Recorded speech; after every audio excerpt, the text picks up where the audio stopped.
Assalamualaikum warahmatullahi wabarakatuh. Perkenalkan, saya Aulia Mirza, perwakilan dari kelompok 1. Hari ini saya akan menjelaskan hasil diskusi kami yang telah kami lakukan beberapa waktu yang lalu, yaitu tentang MSDM kepemimpinan. Adapun kelompok kami yaitu ada Aulia Mirza, saya sendiri, Benget Habonaran Panggabean, ada Enes Santania, ada Gumalasari, ada Cynthia Karenina, ada Willy Manalu, dan Yolanda Saputri. Adapun latar belakang permasalahannya adalah kepemimpinan telah menjadi suatu faktor penting dalam kehidupan manusia, terutama dalam kehidupan organisasi. Seringkali dikatakan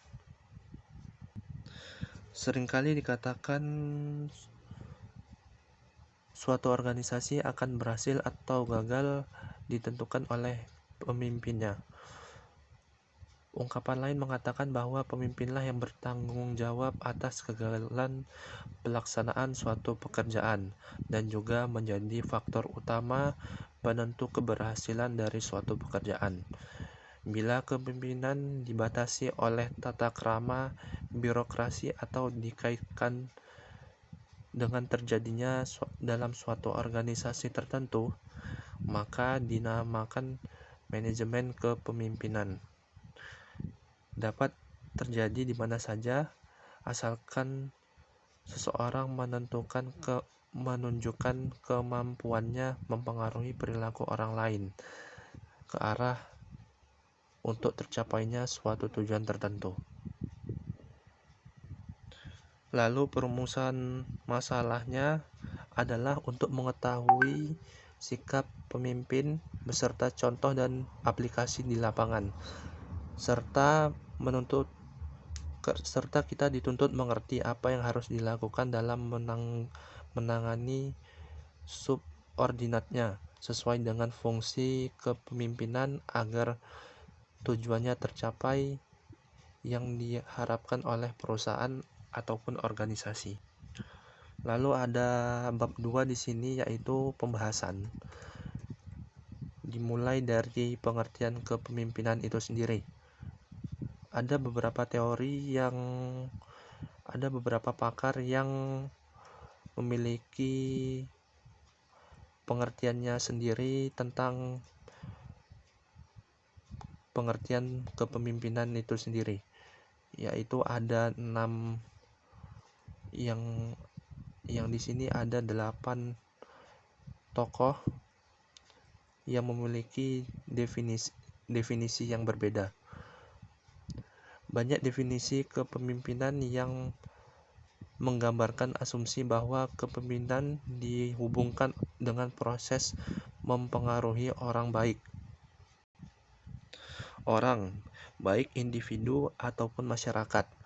Dalam kasus ini, dengan sengaja mempengaruhi orang lain ke orang lain dalam susunan aktivitasnya dan hubungan dalam kelompok ataupun organisasi. Lalu John Maxwell mengatakan bahwa inti kepemimpinan adalah mempengaruhi atau mendapatkan pengikut. Lalu pengertian pemimpin sendiri adalah inti dari manajemen. Inti berarti bahwa manajemen akan tercapai tujuannya jika ada pemimpin. Kepemimpinan hanya dapat dilaksanakan oleh seorang pemimpin, dan seorang pemimpin adalah orang yang mempunyai keahlian memimpin, mempunyai kemampuan mempengaruhi pendirian atau pendapat orang lain atau sekelompok orang tanpa menanyakan alasan-alasannya. Seorang pemimpin juga aktif membuat rencana-rencana, mengkoordinasi, melakukan percobaan, dan memimpin pekerjaan untuk mencapai tujuan bersama-sama.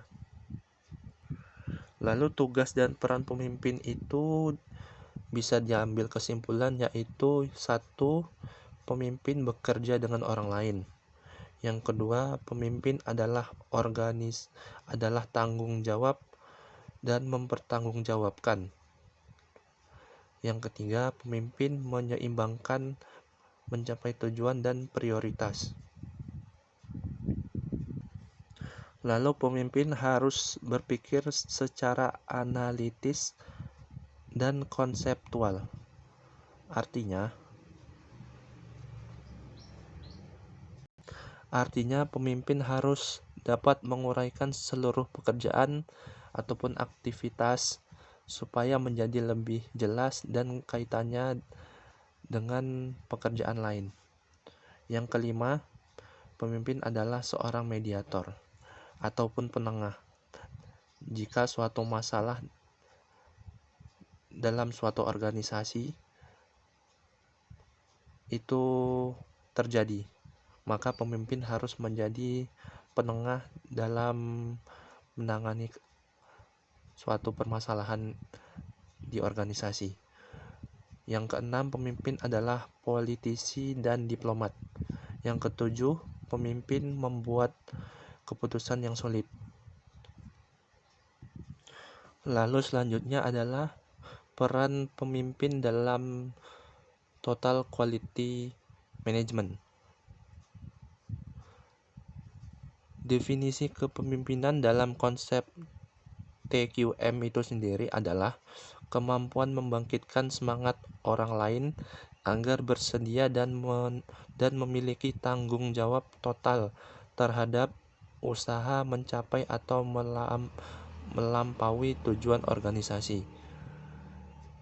Kepemimpinan TQM dapat didefinisikan juga sebagai upaya mencari masukan dari karyawan yang diberdayakan, mempertimbangkan masukan, dan bertindak berdasarkan masukan yang meliputi kedelapan unsur ini.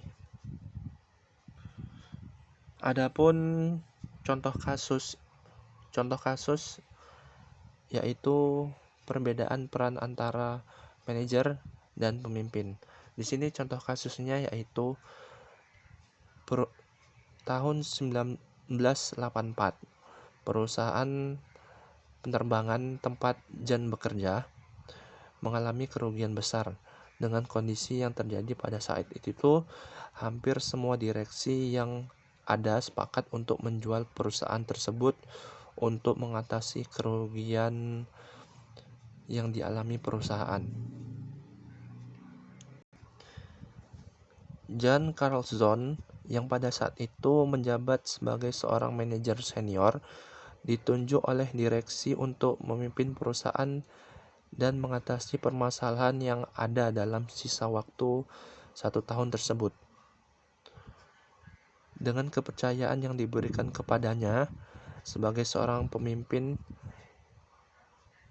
maka dia merubah budaya kerja, strategi perusahaan, dan prinsip perusahaan yang sebelumnya telah diterapkan oleh jajaran direksi yang merupakan puncak posisi yang paling utama sebagai penentu strategi perusahaan menjadi dibalik dengan prinsip hierarki piramida terbalik yang dibahas oleh buku Moment of Truth tersebut. Maka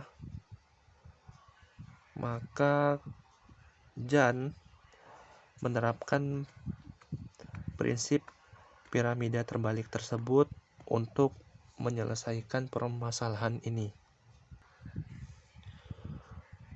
Dengan prinsip piramida terbalik tersebut, dalam waktu 1 tahun, perusahaan penerbangan tersebut berhasil bangkit dari keterpurukannya dan memperoleh keuntungan. Dari kasus di atas dapat dilihat peran berbeda yang dilakukan oleh Jan. Sebagai seorang manajer senior, Jan terbentur oleh hierarki dan birokrasi perusahaan, sehingga Jan hanya dapat menerapkan strategi manajemen yang memang sudah dirumuskan sebelumnya oleh perusahaan. Tetapi ketika Jan ditunjuk dan dipercaya sebagai pemimpin perusahaan, Jan benar-benar dapat melakukan perannya sebagai seorang pemimpin dengan menerapkan strategi yang baru, mengembangkan, memotivasi, dan keluar dari jalur manajemen yang selama ini sudah ada. Akhirnya terbukti dapat membawa keberhasilan bagi perusahaan tersebut. Adapun penutup yang terakhir adalah kesimpulan dan saran. Berdasarkan pada beberapa sumber yang telah kami tulis, kami mencoba untuk menarik kesimpulan dan saran pemimpin dan saran